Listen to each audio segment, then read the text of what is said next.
In 1901, a family takes a photo. The corner of the room holds a dark secret. Dr. Margaret Chen had seen thousands of photographs in her 20 years as a historical archivist at the Chicago Historical Society, but something about this particular image made her pause mid-cataloging.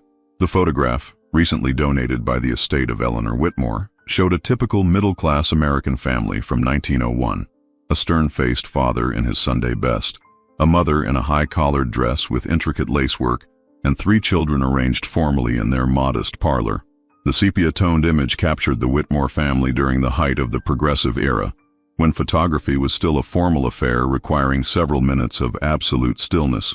Young Thomas, perhaps 8 years old, stood rigidly beside his father's chair, while his sisters, Mary and Catherine, sat primly on a velvet settee. Everything appeared perfectly normal for a turn-of-the-century family portrait. The heavy drapes, the ornate wallpaper, the carefully arranged furniture. But Margaret's trained eye caught something that made her breath catch in her throat. In the far corner of the room, partially obscured by shadows and easily dismissed as part of the room's decor, was something that shouldn't have been there. She leaned closer to her desk lamp, adjusting her glasses and squinting at the grainy detail. "That's impossible," she whispered to herself, reaching for her magnifying glass. The afternoon Chicago sun streamed through her office window as Margaret examined the photograph more carefully. What she had initially mistaken for a decorative vase or ornamental stand in the corner was something far more disturbing. The shape was wrong, the proportions unsettling. As she studied the shadows and highlights, a chill ran down her spine. This wasn't just another family photograph. This was evidence of something much darker, something that had been hidden in plain sight for over a century. Margaret's hands trembled slightly as she set down the magnifying glass, knowing that her discovery would change everything about how this family's story would be remembered. Margaret spent the rest of that afternoon researching the Whitmore family in the Society's extensive records.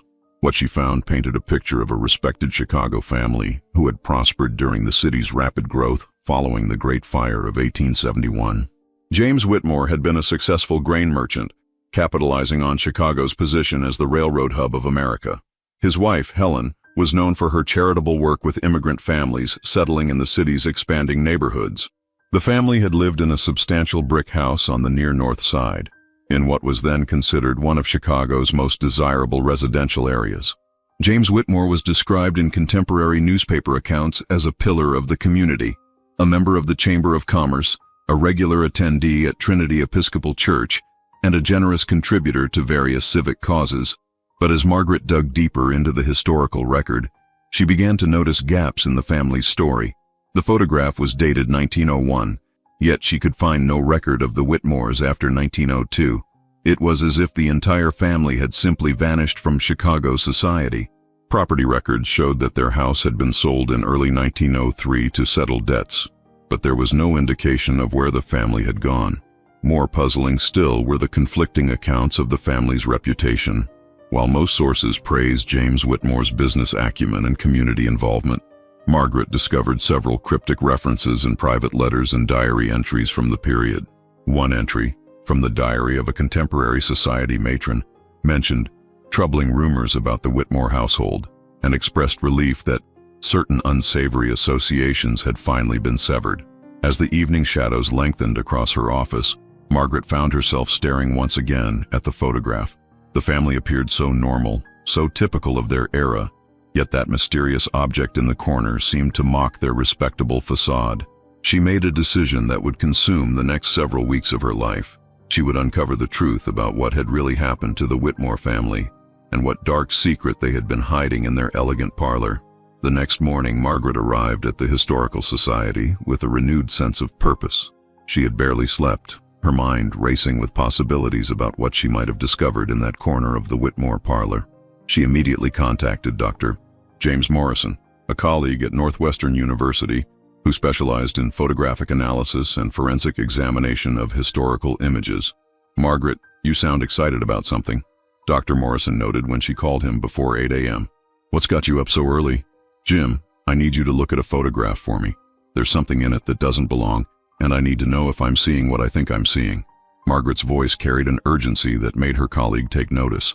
An hour later, Dr. Morrison arrived with his specialized equipment, high-powered magnifiers, digital scanners, and computer software designed to enhance and analyze historical photographs. As he carefully examined the Whitmore family portrait, his expression grew increasingly grave. "Margaret, this is disturbing," he said quietly, adjusting the focus on his magnifier. "What you're seeing in that corner, it's not a piece of furniture or decoration. The proportions, the way the light falls on it, I'm afraid you may have stumbled onto evidence of something criminal." Together they worked to digitally enhance the image, slowly bringing the shadowed corner into clearer focus. What emerged made both historians fall silent. The shape in the corner was unmistakably human, small, contorted, and clearly not posed for the photograph like the rest of the family. "We need to contact the police," Dr. Morrison said finally. "This might be over a century old, but if this photograph shows what I think it shows, we're looking at evidence of a crime that was never investigated." Margaret nodded, though part of her wanted to continue her research privately. As a historian, she was driven by the need to uncover the truth, but she also understood the weight of what they had discovered. This wasn't just academic research anymore. This was potentially evidence of murder, hidden for over 120 years in what appeared to be an innocent family photograph. Detective Sarah Rodriguez of the Chicago Police Department's Cold Case Unit had investigated many unusual situations during her 15-year career, but she had never been called to examine a photograph from 1901. When Margaret and Dr. Morrison contacted the department, their discovery was initially met with skepticism. However, the enhanced images they provided were compelling enough to warrant official investigation. "I have to admit, this is a first for me," Detective Rodriguez told Margaret as they sat in the Historical Society's conference room. "We don't usually open criminal investigations based on century-old photographs, but what you found here is significant." Detective Rodriguez had brought her own forensic photography expert, Officer Michael Park, who had experience with digital enhancement and crime scene analysis. As they examined the enhanced images on Dr. Morrison's laptop, the room fell silent except for the hum of the building's heating system.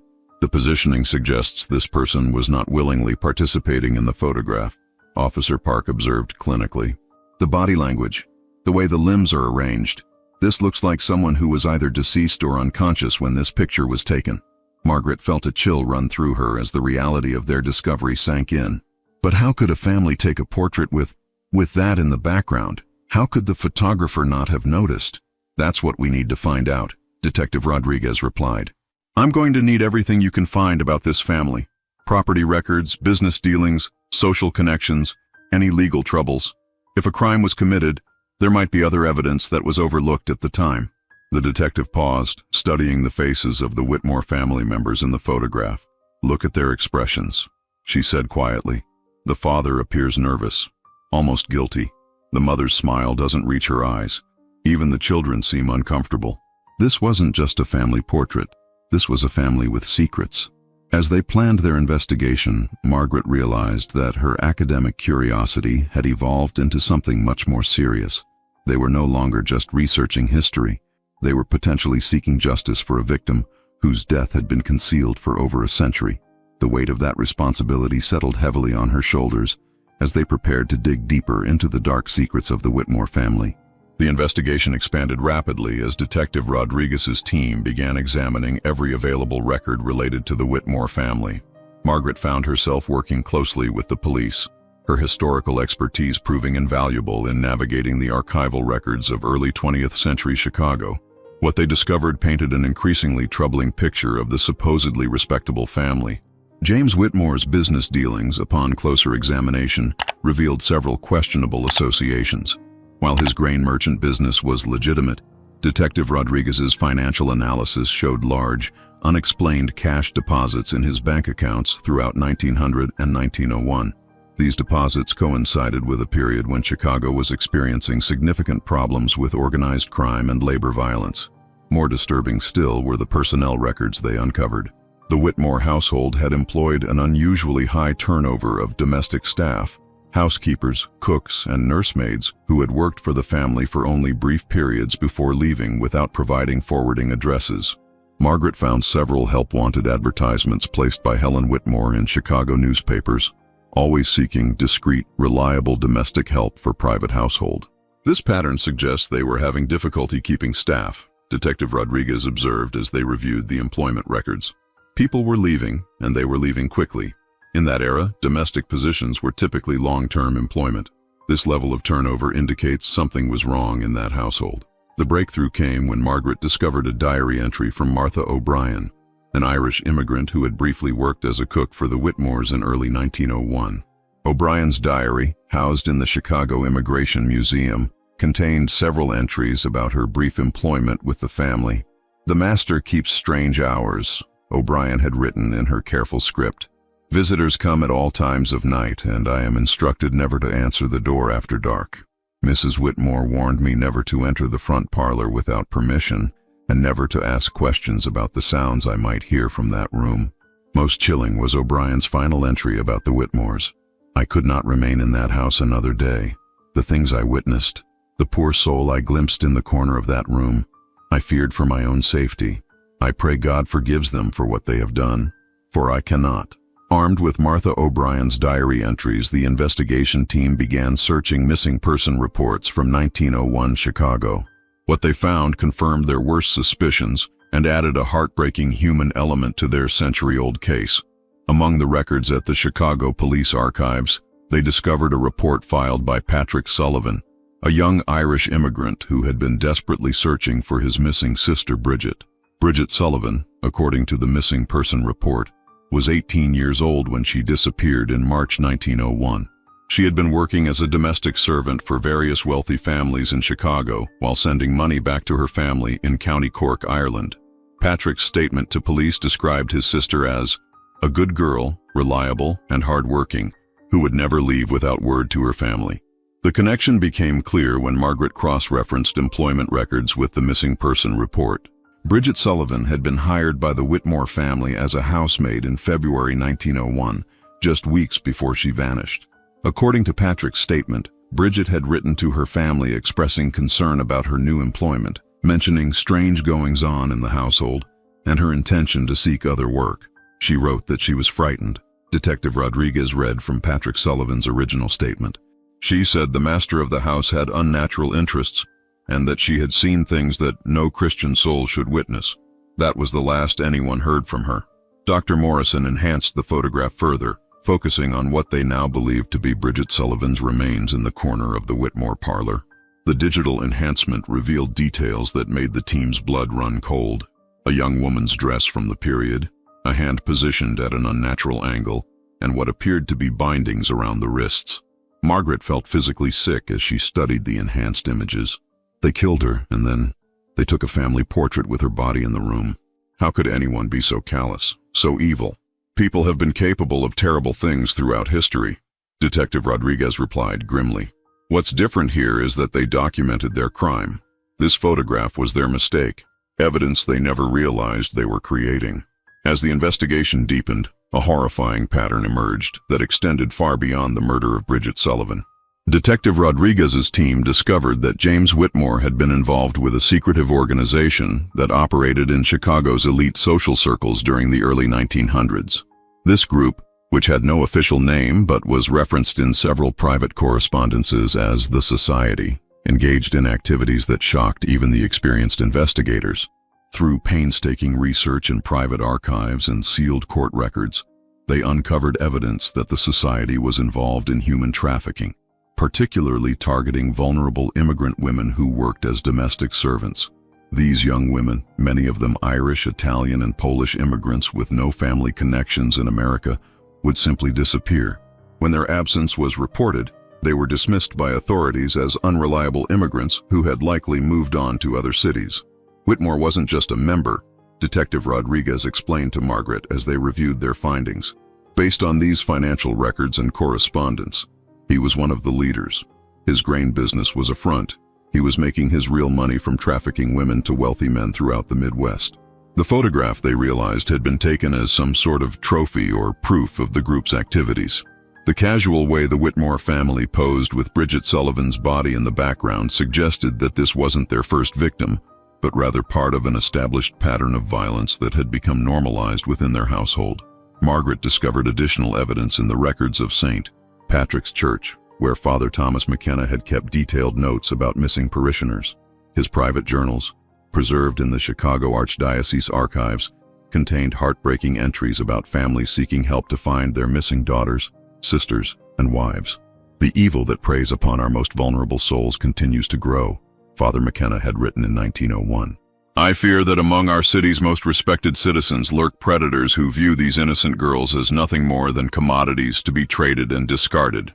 The priest's notes included the names of at least 12 young women who had disappeared while working for wealthy families in Chicago's North Side between 1899 and 1902. All had been recent immigrants. All had worked as domestic servants. And all had vanished without trace, their cases dismissed by police as runaways or women who had likely moved to other cities seeking better opportunities. The investigation revealed why the Whitmore family had disappeared so suddenly from Chicago society in 1902. Detective Rodriguez's team discovered that Father McKenna had not remained silent about his suspicions regarding the missing women. In late 1901, the priest had begun making inquiries with police and city officials, demanding investigations into the disappearances of his parishioners. Through archived correspondence between Father McKenna and Police Superintendent Francis O'Neill, they learned that the priest had specifically named several wealthy families, including the Whitmores, as potential suspects in the disappearances. While Superintendent O'Neill had initially dismissed these concerns, the priest's persistence had begun to draw unwanted attention to James Whitmore and his associates.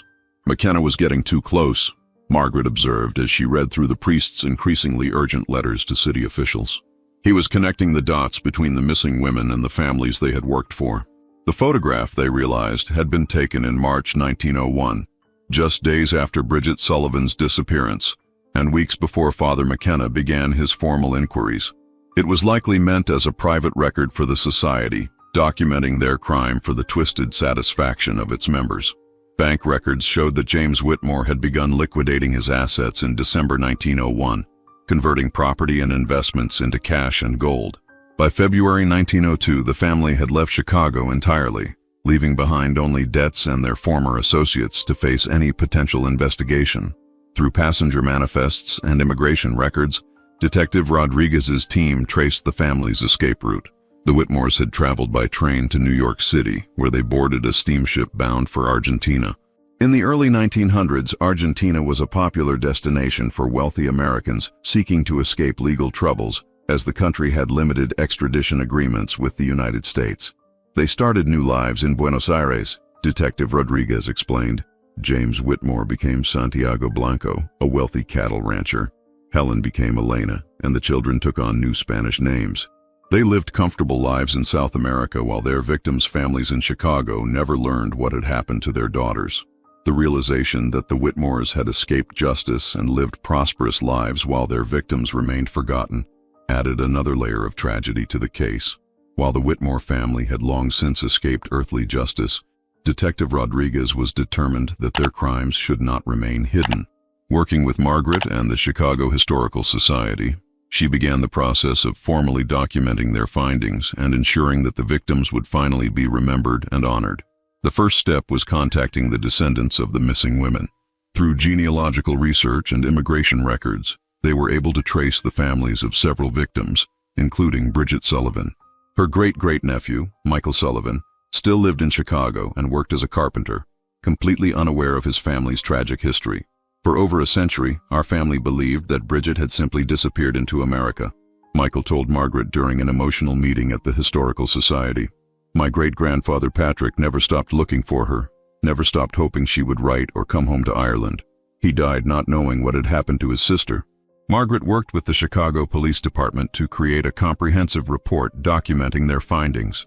While no criminal charges could be filed due to the passage of time and the deaths of all involved parties, the report would serve as an official record of the crimes committed and the victims who had been forgotten by history. The photograph itself presented an ethical dilemma. While it was horrific evidence of murder, it was also the only proof of what had happened to Bridget Sullivan and potentially other victims. After extensive consultation with ethicists, victim advocacy groups, and the families of the deceased, the decision was made to preserve the photograph in the police archives, while creating a memorial that would honor the victims without exploiting their suffering. Father McKenna, they learned, had continued his advocacy work until his death in 1923. His private papers revealed that he had never stopped believing that justice would eventually be served for the missing women. In one of his final diary entries he had written, "Though evil may flourish for a time in darkness, truth has a way of eventually coming to light. I pray that someday, these innocent souls will receive the justice they deserve." 6 months after Margaret first noticed the disturbing detail in the Whitmore family photograph, a memorial service was held at St. Patrick's Church in Chicago. The service honored Bridget Sullivan and 11 other young immigrant women who had been identified as likely victims of the society's trafficking ring. Their names, previously known only to their grieving families, were finally spoken aloud and remembered by their community. The case had attracted international attention, particularly in Ireland, where the story of Bridget Sullivan and the other victims resonated deeply with families whose ancestors had immigrated to America seeking better lives. The Irish government officially commended Margaret and the Chicago Police Department for their work in uncovering the truth about these forgotten crimes. Margaret had continued her research, working with colleagues in Argentina to trace what had happened to the Whitmore family after they fled Chicago. They discovered that James Whitmore, living as Santiago Blanco, had died in Buenos Aires in 1923. His wife Elena had died in 1931, and their children had lived comfortable lives as respected members of Argentine society, never facing consequences for their father's crimes. The photograph itself was eventually displayed in a special exhibition at the Chicago Historical Society titled Hidden Truths: Uncovering Forgotten Crimes Through Historical Evidence.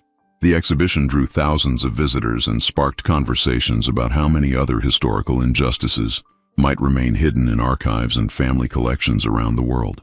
This case reminds us that history is not just dates and facts, Margaret told reporters at the exhibition's opening. Every photograph, every document, every preserved artifact has the potential to tell us something important about the human experience. Sometimes that means uncovering beautiful stories of triumph and love. Sometimes, as with the Whitmore photograph, it means giving voice to victims who were silenced by those in power. Detective Rodriguez reflected on the case's impact during her retirement ceremony years later. "We couldn't arrest anyone or bring the perpetrators to trial," she said, "but we could ensure that their victims were remembered and that the truth was finally told. Sometimes that's the only justice possible, but it's still justice." The corner of the Whitmore parlor, once hiding a dark secret, had finally revealed its truth. Not just about one family's crimes, but about the vulnerability of immigrants in early America and the importance of never giving up the search for justice, no matter how much time has passed.